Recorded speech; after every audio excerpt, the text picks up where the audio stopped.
부모 지승현입니다. 저희가 지난 3주간 거쳐서 부모가 키워주는 전교 1등 공부 비법 함께 했는데요. 지난 시간에는 공부의 기초 체력이라고 할 수 있는 집중력과 작업 기억력을 높일 수 있는 방법을 현실적인 방법으로 통해서 가르쳐 드렸어요. 정말 게시판을 통해서 시장놀이가 그런 역할을 하나요? 라고 하면서 여러 가지 의견들 많이 올려주셨는데 여러분들의 뜨거운 반응 정말 감사합니다.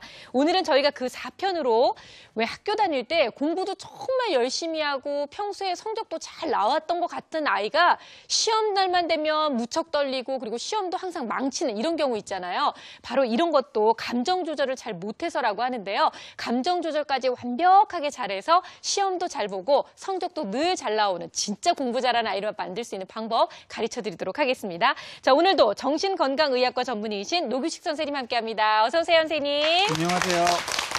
네, 그리고 사회적 기업 공부의 신 대표 강성태 선생님 모셨어요. 어서 오세요. 네, 안녕하세요. 강성태입니다. 네, 그리고 수요일의 아빠 표진희 선생님. 네, 반갑습니다. 안녕하세요. 자, 선생님, 일단은요, 오늘은 진짜 감정 조절에 대한 얘기를 시작해 보는 거잖아요. 네네. 그런데 우리가 생각할 때, 야, 공부하는데 감정이 어디 있어? 이성만 반짝반짝하면 되지라고 생각하기 쉬울 것 같은데, 감정 조절이라는 것이 정말 공부하고도 그렇게 많은 연관이 있나요? 예, 물론입니다. 이 공부를 잘하려면, 공부 두뇌가 발달하려면 두 개의 기둥이 필요하거든요. 제가 네. 그림을 가져왔는데요. 이렇게 공부 두뇌를 딱 떠받치고 있는 두 개의 기둥이 공부 체력이 하나고 그 다음이 감정 조절 능력입니다. 네. 이 공부의 기초 체력이라는 게 이제 지난 시간에 한 집중력, 작업 기억력, 운동 능력 같은 게 될 거고요. 이거 다 합친 것만큼 중요한 게 감정 조절 능력인 거죠. 이 둘 중에 하나만 약하거나 문제가 생기게 되면 이 위에 있는 공부 두뇌가 잘 떠받쳐지지 않겠죠. 네. 그러니까 잘 발달할 수도 없고 잘 작용할 수도 없습니다. 네. 예. 근데요, 저희가 이제 마음이 너무 흥분한 거, 그러니까 보통 우리가 뭐 산만해. 쟤는 왜 저렇게 막 흥분해. 이런 아이들이 공부 못하는 건 대충 이렇게 감이 오는데 좀 차분해 보이는 아이들 같은 경우는 괜찮을 수도 있을 것 같거든요. 근데 조금 이제 차분한 거를 지나쳐서 우울한 것 같은 경우에도 공부하는 데는 안 좋다는 말씀이신 거죠? 예. 어머님들이 뭐 기분이 좋으면 좀 잘 되겠고 나쁘면 좀 안 되겠지 정도로 가볍게 생각하실 수 있어요. 그래서 아이들한테 뭐 좀 심한 얘기도 막 하시고 하는데요. 네. 제가 사진을 하나 보여드릴게요. 이 사진을 보시면은 여기 보이는 이 뇌가 정상적인 뇌입니다. 정상적으로 우리가 뭔가 공부를 하고 일을 할 때 활동하는 모습인데요.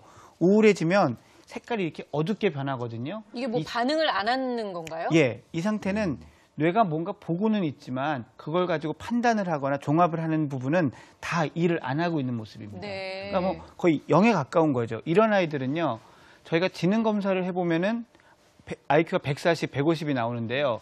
시험 성적은 평균이 20점, 30점 나오는 일이 생겨요. 그러니까 옆에 이런 상태에서 아무리 책상 앞에 앉혀놔도 아이들 공부는 0이 돼버리고 마는 거죠. 네. 그러니까 정말 할 의욕이 없는 어떤 그러니까 뇌도 그냥 멈춰버린. 예.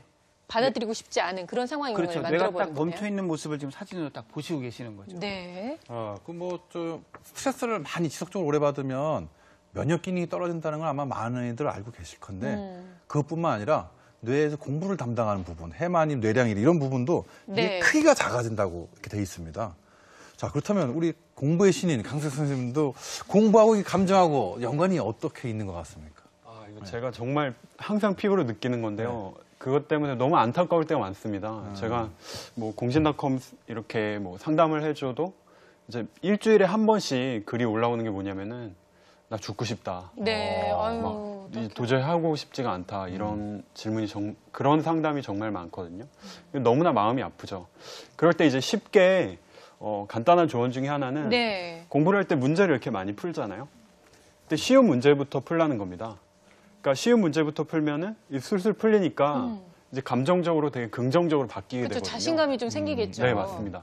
그래서 차근차근 어려운 문제로 이렇게 향해 나가면 사실 시험도 맨 1번 문제는 쉽거든요. 그래서 점점 이렇게 어려워지는데 그런 순서로 문제를 풀라는 이야기를 해줄 때가 있거든요. 그렇군요. 그러니까 선생님 말씀하신 것처럼 쉬운 문제를 먼저 푼 학생, 또 어려운 문제로 먼저 시작한 학생들이 정말 많은 차이를 보인다고 해요. 그래서 저희가 좀 재미있는 실험 장면을 또 준비를 해봤는데요. 정말 어떠한 감정 변화를 느끼고 또 결과는 얼마나 달라질 수 있는지 이름하여 물동이 문제 풀기 실험입니다. 함께 보시고 나서 계속해서 얘기 나눌게요.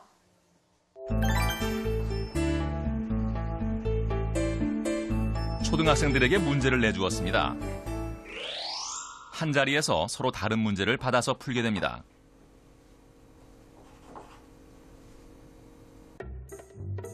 (20) 컵짜리 물의 양을 재는 문제입니다.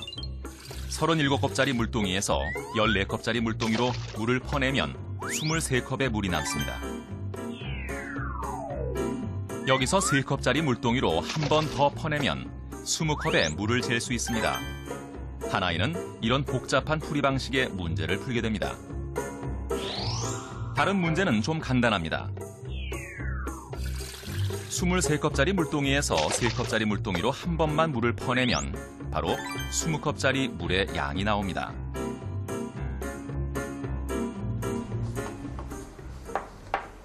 정신없이 문제를 푸는 세원이, 여유만만해 보이는 제천이, 복잡하게 풀어야 하는 세원이의 계산은 한참 동안이나 계속됩니다.